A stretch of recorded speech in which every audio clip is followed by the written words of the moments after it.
Hello guys, welcome back शिखर.SCS। आज यहाँ पर हम देखेंगे यूपी पीसीएस का जो फॉर्म निकला है। ओके, ये उसकी लास्ट डेट कब है और उसका एग्ज़ाम कब है और उसके बारे में जो भी डिटेल है वो हम देखेंगे यहाँ पर। सबसे पहले आप देखिए कि फॉर्म स्टार्ट हमारा हो चुका है।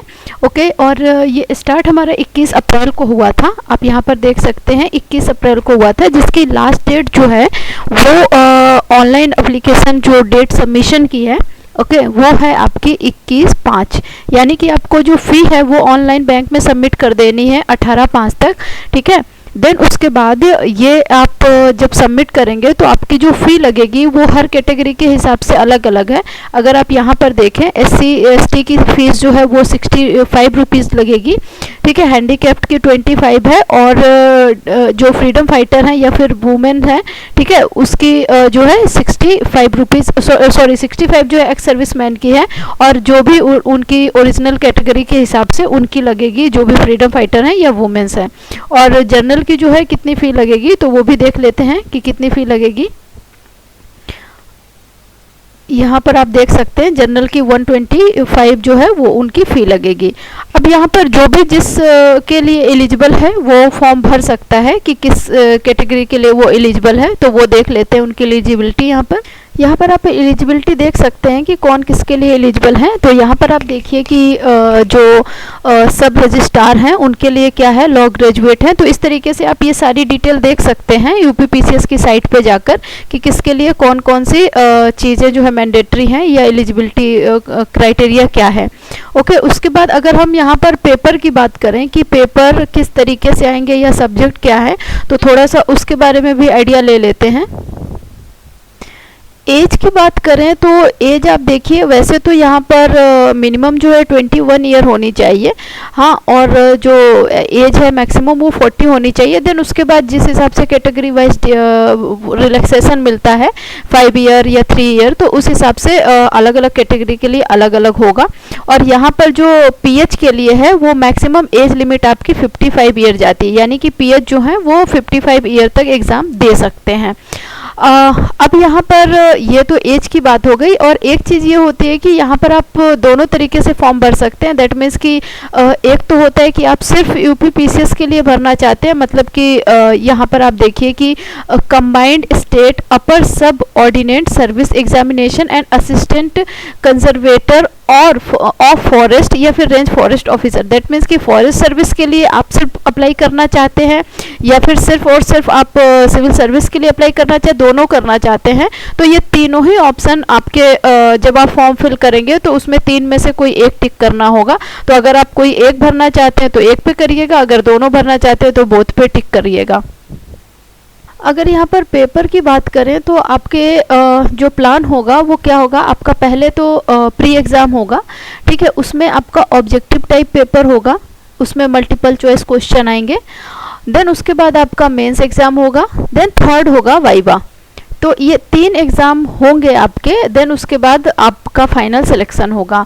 अगर आप जो एग्ज़ाम है, जो आपका प्री एग्ज़ाम है वो क्वालिफाई करते हैं, देन आप मेंस के लिए एलिजिबल होते हैं, और मेंस क्वालिफाई करते हैं देन आप वाइवा के लिए एलिजिबल होते हैं। अब यहाँ पर अगर हम प्री की बात करें तो प्री जो हमारे होंगे वो 2 पेपर होंगे। तो फर्स्ट पेपर जो होगा वो हमारा जर्नल उसका होगा, ठीक है, जीके का। तो उसमें क्या आएगा कि आपका सारा जीके आएगा, हिस्ट्री, इकोनॉमिक्स, पॉलिटी, जो भी सब्जेक्ट होते हैं, ज्योग्राफी, वो सारी चीज़ें आएंगी, प्लस करंट अफेयर भी रहेगा। उसमें आपके 150 क्वेश्चन रहेंगे और 2 मार्क्स का ईच क्वेश्चन रहेगा। देन उसके बाद जो सेकंड पेपर होगा वो आपका 100 क्वेश्चन रहेंगे उसमें, और आपका क्वालिफाई होगा। तो क्वालिफाई में आपको 66 मार्क्स लाने हैं।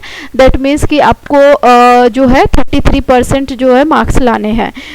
ओके, और ये जो होगा इसमें आपके 100 क्वेश्चन होंगे और ईच क्वेश्चन आई थिंक कि 2.5 का होगा, आप देख लीजिएगा, क्योंकि ये पेपर आपका 2 मार्क्स का 2 मार्क्स के क्वेश्चन है, तो 2 मार्क्स के क्वेश्चन रहेंगे। ओके, क्योंकि ये आपके 200 मार्क्स का रहेगा। और पहला जो पेपर होगा वो 9:30 बजे से 11:30 बजे तक मॉर्निंग शिफ्ट में रहेगा, और सेकंड पेपर रहेगा वो आपका 2:30 से 4:30 PM पे रहेगा। ये देखिए यहाँ पर लिखा भी है कि निगेटिव मार्किंग भी रहेगी। ओके, ये क्वालिफाइंग मार्क है 33% जो सेकंड पेपर के लिए है। फर्स्ट के लिए तो जिस हिसाब से मेरिट जाएगी, तो सेकंड जब आप क्वालिफाई होंगे तभी फर्स्ट आपका मतलब चेक हो पाएगा।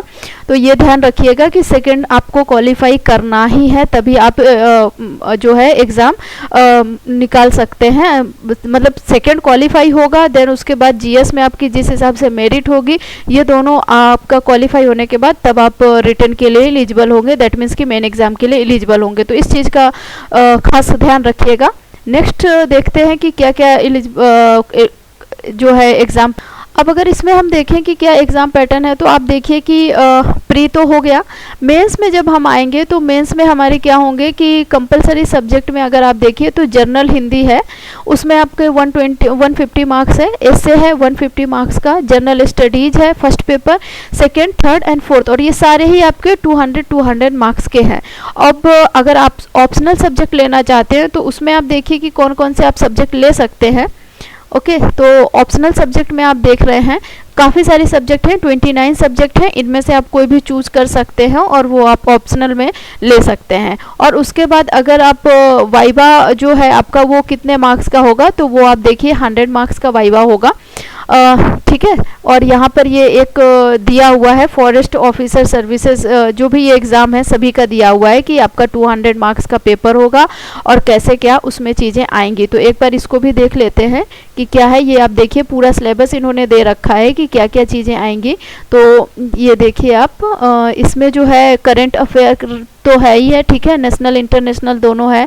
देन उसके बाद हिस्ट्री है, वर्ल्ड ज्योग्राफी है, पॉलिटी है, इकोनॉमिक्स एंड सोशल डेवलपमेंट है, जर्नल इश्यूज, इन्वायरमेंटल, ये सब चीज़ें हैं। करंट इवेंट नेशनल और इंटरनेशनल दोनों ही होगा। हिस्ट्री मतलब ये जो चीज़ें यहाँ पे दी हुई थी ऐसे लिखा हुआ है, इसके अंदर डिटेल में पूरा यहाँ पर दिया हुआ है, तो आप इसको देख लीजिएगा डिटेल में। एक बार ज़रूर इसे जो है पूरा डिटेल पढ़ ज़रूर लीजिएगा एक बार। ओके, और ये जो सेकंड पेपर होगा हमारा जनरल स्टडी, वो जब प्री होगा उसमें ही जो सेकंड पेपर होगा वो 200 मार्क्स का होगा और 100 क्वेश्चन रहेंगे इसमें।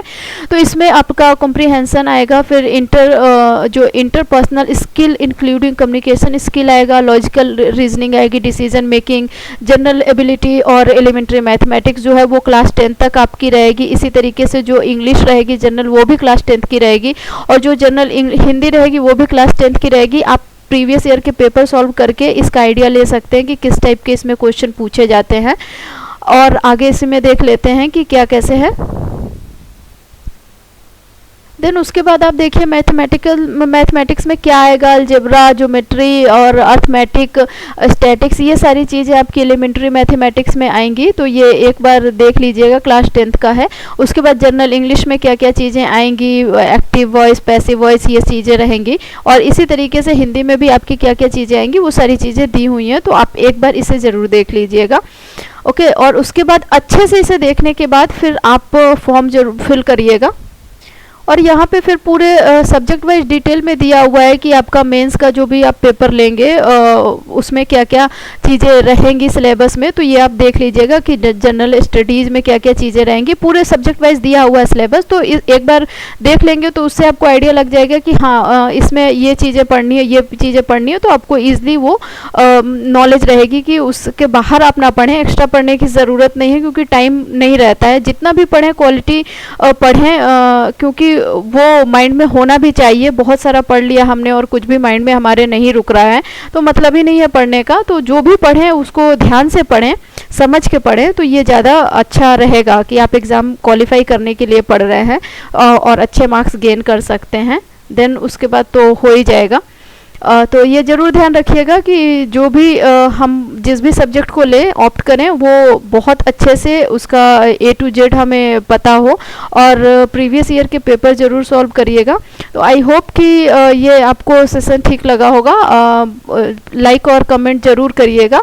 Okay, thank you for watching.